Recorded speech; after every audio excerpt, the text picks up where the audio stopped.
പിന്നെ ചേച്ചി ഇപ്പൊ പൊതുവെ പറയാറുണ്ട്, എന്താ പറയുക, ട്രാൻസ്ജെൻഡേഴ്സിന് കംഫർട്ട് സോൺ എന്ന് പറഞ്ഞാൽ ഒറ്റയ്ക്ക് ഒതുങ്ങി ജീവിക്കുക, മീൻസ് അതായത് വെളിയിലേക്ക് ഇറങ്ങി ഒന്നും ചെയ്യാൻ വേണ്ടി വലിയ താല്പര്യം ഇല്ലാത്തവരാണെന്നാണ് പൊതുവേ പറയാറ്.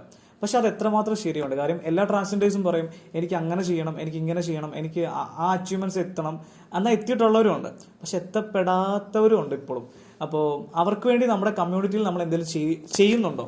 ഇപ്പോൾ ദോയ പോലുള്ള കുറെ കമ്മ്യൂണിറ്റി മീൻസ് പ്രസ്ഥാനങ്ങളുണ്ട്, പക്ഷെ അതിനൊക്കെ വളരെയധികം ഊന്നൽ കൊടുത്താണോ ഇപ്പോഴും പൊക്കോണ്ടിരിക്കുന്നത്?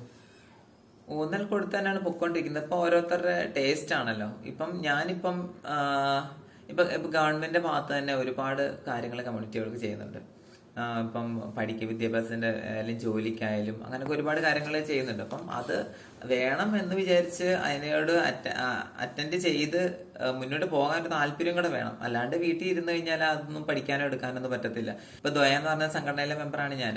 അപ്പോൾ അവിടെ ഒരുപാട് കമ്മ്യൂണിറ്റികൾ അതിലുണ്ട്. അതിനകത്ത് നമ്മള് മോഡലിംഗ് ഷൂട്ടുകൾ ചെയ്യാറുണ്ട്, ഷോസിന് പോകാറുണ്ട്, അതുപോലെ തന്നെ നാടകമുണ്ട്. അങ്ങനെ ഒരുപാട് പിന്നെ കലാപരമായിട്ട് അതിനകത്ത് തന്നെ ഉള്ള ആൾക്കാരുണ്ട്. പക്ഷെ അതൊക്കെ നമുക്ക് താല്പര്യം വേണം. അതിലെ സംഘടനയായിട്ട് ചേർന്ന് പ്രവർത്തിച്ച് മുന്നോട്ട് കൊണ്ടുപോകാൻ ഒരു താല്പര്യം കൂടെ വേണം. എന്നാൽ മാത്രമേ മുന്നോട്ട് പോകാൻ പറ്റത്തുള്ളൂ. പിന്നെ എൻ്റെ ഒരു കാഴ്ചപ്പാടിൽ ഞാൻ പിന്നെ വാനോളം എത്തിപ്പിടിക്കാൻ ശ്രമിക്കുന്ന ഒരു വ്യക്തിയാണ് ഞാൻ. എന്നാൽ മാത്രമേ നമുക്ക് കൈകൊണ്ടെങ്കിൽ എത്തിപ്പിടിക്കാൻ പറ്റുള്ളൂ എന്നുള്ളൊരു അറിവോടാണ് ഞാൻ ജീവിക്കുന്നത്. തീർച്ചയായിട്ടും. ഓക്കെ, ഇപ്പൊ കഴിഞ്ഞ ദിവസം നമ്മുടെ പ്രൈഡ് മന്ത് കഴിഞ്ഞു. അപ്പോൾ എസ് കേരള എന്ന് പറഞ്ഞൊരു പ്രസ്ഥാനം നമുക്ക് വേണ്ടി വളരെയധികം ബാഡായിട്ടുള്ള കാര്യങ്ങളാണ് അവർ ചെയ്തത്. പക്ഷെ അവർക്കെതിരെ നമ്മൾ കുറെ കേസ് കൊടുത്തു. ഇപ്പൊ നമ്മൾ വിജയത്തിലേക്ക് നയിച്ചേക്കുന്ന 2 കാര്യങ്ങൾ നമ്മൾ കഴിഞ്ഞ ദിവസം പറഞ്ഞു. അപ്പോൾ ഈ എസ് കേരള പോലുള്ള പ്രസ്ഥാനങ്ങൾ ഒരു ഹോമോസെക്ഷൽ ആയുള്ള ആൾക്കാർക്ക് വളരെയധികം നെഗറ്റീവായുള്ള കാര്യങ്ങളാണ് പൊതുസമൂഹത്തിലേക്ക് അറിയിക്കുന്നത്. ഇങ്ങനെ പ്രസ്ഥാനങ്ങൾ വേണോ? എസ് കേരളയെ പോലെ ഒരുപാട് സംഘടനകൾ പ്രവർത്തിക്കുന്നുണ്ട് നമുക്കെതിരായിട്ടുള്ളത്. അപ്പോൾ അങ്ങനെയുള്ള ആൾക്കാര് സമൂഹത്തിലേക്ക് അവര് കൊടുക്കുന്ന മെസ്സേജ് വളരെ ബാഡായിട്ടുള്ള മെസ്സേജാണ്. അവരുടെ കാഴ്ചപ്പാട് പ്രകാരം ഈ ലോകത്ത് ആണും പെണ്ണും മാത്രമേ ഉള്ളൂ എന്നുള്ളൊരു കാഴ്ചപ്പാടിലാണ് അവർ മുന്നോട്ട് വന്നത്. ബാക്കിയൊക്കെ മെന്റൽ പേഷ്യൻസ് ആണ്, അവർക്ക് അസുഖങ്ങളാണ്, അപ്പം അവരെ ട്രീറ്റ്മെന്റ് ചെയ്യണം, അങ്ങനെയൊക്കെ ഉള്ളവരെ ഇവിടുന്ന് തുരത്തി ഒട്ടിക്കണം, ഇവരെ ബോംബിട്ട് കൊല്ലണം എന്നൊക്കെ പറഞ്ഞിട്ട് പിന്നെ അതിലും ബാഡായിട്ട് പറയുകയാണെങ്കിൽ അവര് നമുക്ക് പല വൈകാരികതകളെ കുറിച്ച് പിന്നെ നമുക്ക് MBBS മെഡിസിൻ പഠിക്കുന്ന സമയത്ത് ഈ ട്രാൻസ് കമ്മ്യൂണിറ്റിയെ പറ്റി ടോപ്പിക് ഇല്ല. പക്ഷെ ഇവരിതൊക്കെ പഠിച്ച് വന്ന് സമൂഹത്തിലേക്ക് സ്പ്രെഡ് ചെയ്യാണ്. എന്താണെന്ന് പോലും ഇവർക്ക് അറിയത്തില്ല. ഇവര് എക്സ് ക്രോമസോമും വൈ ക്രോമസോമും ഒക്കെ പറയുന്ന കേൾക്കാം, എന്താണെന്നൊന്നും പിടികിട്ടുന്നില്ല. അപ്പം ഇങ്ങനെയുള്ള ബാഡ് മെസ്സേജ് കൊടുക്കുന്നവർക്കെതിരെ നല്ല നിയമ നടപടികൾ വരണതാണ്. ഇപ്പം കോടതിയിൽ കേസൊക്കെ ആയിട്ട് നല്ല വിജയത്തിലേക്കാണ് മുന്നോട്ട് പോകൊണ്ടിരിക്കുന്നത്. എന്നിട്ട് തന്നെ അവരുടെ ഒരുപാട് അക്കൗണ്ട്സുകളുണ്ട് ഇവർക്ക്. ആ അക്കൗണ്ട്സ് വഴി ഇപ്പോഴും ഇത് തന്നെ തുടരുന്നതാണ്. അവരൊക്കെ നാമവിശേഷം ചെയ്യണം. തീർച്ചയായിട്ടും. ഓക്കെ, ഇപ്പോൾ ഇതിനെക്കുറിച്ച് പറഞ്ഞുകൊണ്ടാണ് ചോദിക്കുന്നത്. സത്യം പറഞ്ഞാൽ സൈബർ ബുള്ളിംഗ് എന്ന് പറഞ്ഞാൽ വളരെയധികം എല്ലാ ആൾക്കാരെയും, സ്ത്രീനെയും പുരുഷനെയും ഇപ്പം ട്രാൻസ്ജെൻഡേഴ്സിനെ മാത്രം എല്ലാ ആൾക്കാരും വളരെയധികം എന്താ പറയുക നമ്മളിങ്ങനെ ആക്രമിച്ചുകൊണ്ടിരിക്കുകയാണ്. സത്യം പറഞ്ഞാൽ നമ്മുടെ സിസ്റ്റം ഇപ്പൊ നമ്മൾ തന്നെ അറിഞ്ഞു, ആ ഒരു കുഞ്ഞിനെ കടത്തിക്കൊണ്ട് പോയിട്ട് ഏകദേശം നമുക്ക് ഇത്രയും മാത്രം എല്ലാ ഫെസിലിറ്റിയും നമുക്ക് അവൈലബിൾ ആയിട്ടുള്ള നമ്മുടെ ഇന്ത്യയിൽ പോലും ആ കുഞ്ഞിനെ നമുക്ക് ഒരു ദിവസം അല്ല 1.5 ദിവസം ഇത്ര ദിവസം ശേഷമാണ് നമുക്ക് കിട്ടിയത്. അപ്പോൾ നമുക്ക് ഈ ഉണ്ടാകുന്ന സൈബർ ബുള്ളിങ്ങിൽ എത്രമാത്രം നമ്മൾ ഇപ്പോഴും സേഫ്റ്റി ആയിട്ടാണ് ഇരിക്കാറ്? കാര്യം നമുക്ക് അതിന് ഇപ്പം ട്രാൻസ്ജെൻഡേഴ്സിനായാൽ പോലും നമുക്ക് നമ്മുടെ ഈ പരാതി പറഞ്ഞ് ചെന്ന് കഴിഞ്ഞാൽ ഇങ്ങനെയുള്ള പോലീസ് സ്റ്റേഷനിലോ അല്ലെങ്കിൽ മറ്റുള്ള ഓഫീസുകളിൽ ചെന്ന് കഴിഞ്ഞാൽ അതിനെന്തെങ്കിലും നിയമ നടപടി എത്രയും പെട്ടെന്ന് തന്നെ നമുക്ക് കിട്ടാറുണ്ടോ, അല്ലെങ്കിൽ വെച്ച് താമസിപ്പിക്കാറാണോ പൊതുവെ ചെയ്യാറ്?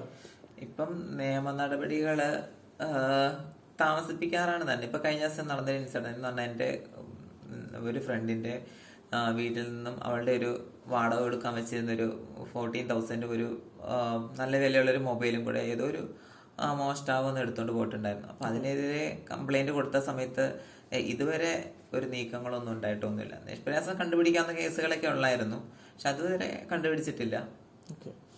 പൊതുവെ അങ്ങനെയാണ് പൊതുവെ ഇങ്ങനെ തന്നെയാണ് കാര്യങ്ങൾ, മന്ദഗതിയിൽ തന്നെയാണ് മുന്നോട്ട് പോയിക്കൊണ്ടിരിക്കുന്നത്. ഇപ്പോഴും അതിന് മാറ്റങ്ങളൊന്നും ഉണ്ടായിട്ടൊന്നുമില്ല. തീർച്ചയായിട്ടും. അപ്പൊ ചേച്ചിക്ക് പ്രണയമുണ്ടോ? പ്രണയം ഉണ്ടെന്ന് വെച്ചാ ഞാൻ എല്ലാരെയും പ്രണയിക്കുന്നുണ്ട്. പക്ഷെ ഇപ്പൊ ലവറായിട്ടൊന്നുമില്ല. എനിക്ക് ലവർ ഉണ്ടായിരുന്നു. പക്ഷെ എന്നെ ഒരുപാട് ആൾക്കാരെ സ്നേഹിക്കുന്നുണ്ട്. 10,000-കണക്കിന് ആൾക്കാർ എന്നെ പ്രണയ ലേഖനങ്ങളും പ്രണയാഭ്യർത്ഥനയായിട്ടൊക്കെ വരുന്നുണ്ട്. പക്ഷെ ഞാൻ ആരെയും പ്രണയിക്കുന്നില്ല. പക്ഷെ ഒരു ചൂടുവെള്ളത്തിൽ വീണ പൂച്ചയുടെ ഒരു പ്രതീതിയാണ് എന്റേത്. കാരണം ഞാൻ 6 വർഷം ഒരാളെ പ്രണയിച്ചിട്ടുണ്ടായിരുന്നു. 1 വർഷം എൻ്റെ കൂടെ ഈ വീട്ടിൽ തന്നെ താമസിച്ചിട്ടുണ്ടായിരുന്നു. അപ്പൊ അതിനുശേഷം നമുക്കിപ്പം ചക്കയും മാങ്ങയൊന്നും അല്ലല്ലോ തുറന്നു നോക്കാൻ ഇവരെന്താണെന്നുള്ള കാര്യം. നമ്മളെ അവരെ ഒരു 100%, 105% വിശ്വസിച്ച് നമ്മുടെ കൂടെ നടന്നു. പക്ഷെ ഇവരുടെ മനസ്സിലിരിക്കുന്നത് എന്താണ് എന്നുള്ളതൊന്നും നമുക്കറിയില്ല. കുറച്ച് കഴിഞ്ഞപ്പോൾ അവൻ എന്നെ വിട്ടിട്ട് പോയിട്ടുണ്ടായിരുന്നു. ഞാൻ നോർമലി ഒരു സ്ത്രീയോ അല്ലെങ്കിൽ മറ്റൊരാളായിരുന്നെങ്കിൽ ചിലപ്പോൾ അത് പല രീതിയിൽ ആ കേസായാലും അല്ലെങ്കിൽ വീട്ടിൽ പോയിട്ട് പ്രശ്നങ്ങളായിരുന്നു. പക്ഷെ ഞാനത് ഒരിക്കലും സ്നേഹം എന്ന് പറഞ്ഞ കാര്യം നമുക്ക് പിടിച്ചു മേടിക്കാൻ പറ്റുന്ന കാര്യമല്ലല്ലോ. കാരണം പിടിച്ചുകൊണ്ടുവന്നത് ആത്മാർത്ഥമായിട്ട് വീണ്ടും ഉണ്ടാവണമെന്നില്ലല്ലോ. തീർച്ചയായിട്ടും. പക്ഷെ ഇപ്പോഴും ഞങ്ങൾ നല്ലൊരു റിലേഷൻ കീപ്പ് ചെയ്ത് പോകുന്നുണ്ട്. ഇത്ര പ്രശ്നം ഉണ്ടായിട്ടും ഉണ്ടായിട്ടെന്ന് വെച്ചാൽ എന്റെ ആ റൂമിലോട്ട് പോയി നോക്കാൻ അറിയാലോ. ഫോട്ടോസും കാര്യങ്ങളൊക്കെ ഇപ്പോഴും ഞാൻ സൂക്ഷിക്കുന്നുണ്ട്. അതിന്റെ ഓരോ കാര്യങ്ങൾ എന്റെ സ്ഥാനത്ത് വേറൊരാളായിരുന്നെങ്കിൽ ചിലപ്പം അവനെ നേരിട്ട് കണ്ടു കഴിഞ്ഞാൽ ചുട്ടുപോകുന്ന ഒരു സ്ഥിതി ഉണ്ടായിരുന്നു. പക്ഷെ എന്തായാലും നമ്മള് സ്നേഹിച്ചത് ആത്മാർത്ഥമായതുകൊണ്ട് ഇപ്പോഴും മരിക്കും വരെ ഞാൻ ആ ഒരു ഓർമ്മയില്ല, ഒരാളെ എനിക്ക് സ്നേഹിക്കാൻ പോകില്ല. ആ ഒരു സ്നേഹിച്ച ഒരാൾ മതി, അത്രയും പറഞ്ഞ് മുന്നോട്ട് പോകുന്നു. തീർച്ചയായിട്ടും. ചേച്ചിയെ പറയുമ്പോൾ ചേച്ചിയുടെ മനസ്സിന്റെ അല്ലെ മീൻസ് ആ ഒരു കണ്ണ് നിറയുന്നത് നമുക്ക് കാണാൻ പറ്റും, അല്ലെ ഇപ്പൊ എനിക്ക് മനസ്സിലാക്കാൻ പറ്റും അതിന്റെ ഒരു ഫീലിങ്സ്. ശരിയാണ്. ഞാനിപ്പോൾ വന്നപ്പോൾ ഞാനും കണ്ടു ഫോട്ടോസും കാര്യങ്ങളൊക്കെ ആ റൂമിൽ വെച്ചേക്കുന്നത്. ശരിക്കും എല്ലാവർക്കും ഫീലിങ്സ് ആവുന്ന ഒരു കാര്യമാണ്. എന്തായാലും ചേച്ചിനെ മനസ്സിലാക്കാൻ പറ്റത്തില്ലാത്ത ആ ഒരു ചേട്ടൻ വളരെ നിർഭാഗ്യനായിപ്പോയെന്ന് ഞങ്ങൾ പറയുന്നത്. ഞാൻ പറയത്തില്ല, കാരണം ഒരുപാട് കാര്യങ്ങളുണ്ട്. അതിപ്പോ ഞാനിപ്പോ എന്റെ വെബ് സീരീസ് ഇറങ്ങുന്നുണ്ടല്ലോ, അപ്പൊ അതിനകത്തുണ്ട്. പിന്നെ നോവൽ ഇറങ്ങുന്നുണ്ട്. അപ്പൊ അതിനകത്തൊക്കെ പറയുന്നുണ്ട്. ഇപ്പൊ കൂടുതൽ പറഞ്ഞാൽ നോവലും വെബ് സീരീസും ആരും കാണത്തില്ലല്ലോ. സത്യം പറഞ്ഞാല് ദീപ ചേച്ചി ഇങ്ങനെ ഇരിക്കുന്നില്ല. സത്യം പറഞ്ഞാൽ ദീപ ചേച്ചി ഒരു ബോൾഡ് ആണോ? ബോൾഡ് ആണെന്ന് വെച്ച് കഴിഞ്ഞാല് ബോൾഡ് ആണെന്ന് തന്നെ പറയാം. കാരണം ബോൾഡ് ആയതുകൊണ്ടാണ് ഞാൻ എന്റെ ഒരു കഥ പറയാമെങ്കിൽ, ഞാനൊരു 2019 എന്റെ സർജറി കഴിഞ്ഞത്.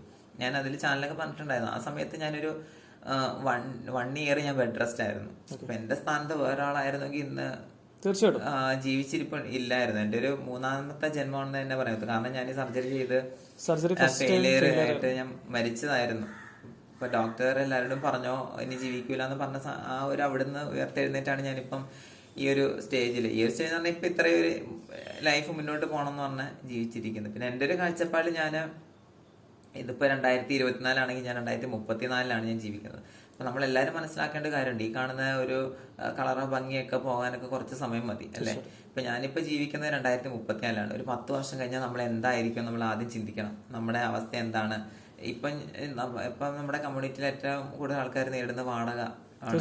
ഒരുപാട് 5,000 രൂപയുടെ വാടകയും 15,000 കൊടുക്കുന്നത്. ഞാൻ വലിയൊരു എമൗണ്ട് കൊടുത്തിട്ട് താമസിക്കുന്ന വീടാണ്. അപ്പം ഈ വലിയൊരു എമൗണ്ട് ഒരു 10 വർഷം കഴിഞ്ഞ് കൊടുക്കാൻ പറ്റാത്ത സാഹചര്യം ആയിരിക്കില്ല നമുക്കിപ്പോ കാണുന്ന ഷൂട്ടോ അല്ലെങ്കിൽ കാണുന്ന കാര്യങ്ങളൊന്നും അന്ന് ഉണ്ടാവില്ല.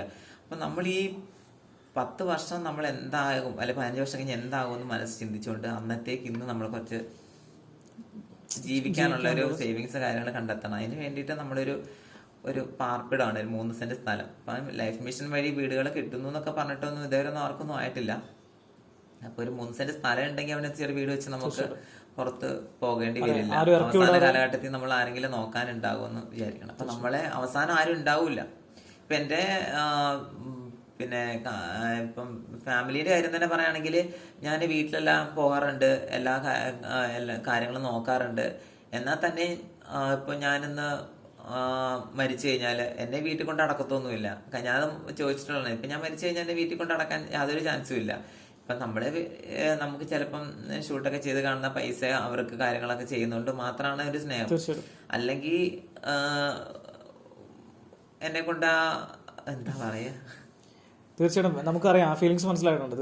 അടക്കത്തിൽ ഞാൻ നേരിട്ട് തന്നെ ചോദിച്ചിട്ടാണ്, ഞാൻ പറഞ്ഞിട്ടുണ്ട്. എന്റെ അമ്മേനോട് തന്നെ ചോദിച്ചാണ്, എനിക്ക് എന്തെങ്കിലും സംഭവിച്ചാൽ നിങ്ങൾ ആരും എന്നെ ഇവിടെ കൊണ്ട് അടക്കില്ലല്ലോ, എന്നെ ഇവിടുത്തെ ഏതെങ്കിലും ശ്മശാനത്തിൽ അടക്കിയല്ലോ എന്ന് പറഞ്ഞിട്ടുണ്ട്.